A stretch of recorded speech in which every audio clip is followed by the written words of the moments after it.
Hey guys, welcome to this video. In this video we want to find the value of this expression 10 divided by 2 times 6 minus 1. Are you ready to solve? Let's go ahead and get started.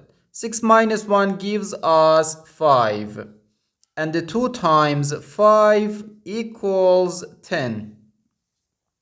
So 10 divided by 10 is just 1.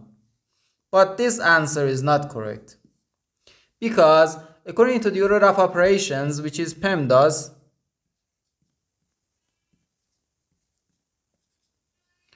P stands for parentheses, E stands for exponents, M and D stands for multiplication and division, and A and S stands for addition and subtraction.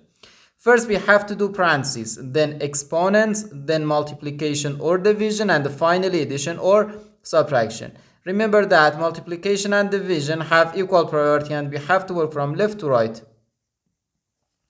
And the same applies to addition and subtraction.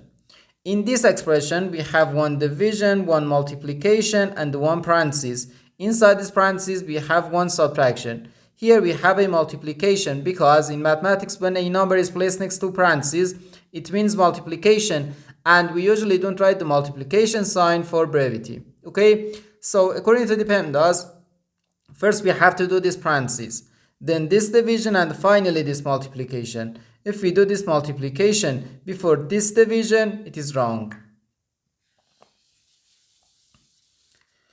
So first we have to do this parentheses. Inside this parentheses we have 6 minus 1, which equals 5. So we have 10 divided by 2, then times 5. Now in this expression we have one division and one multiplication. As I said, multiplication and division have equal priority and we have to work from left to right. So here first we have to do this division. 10 divided by 2 gives us 5. So we have 5 times 5, which equals 25. And this is our final answer to this problem. The correct answer is 25.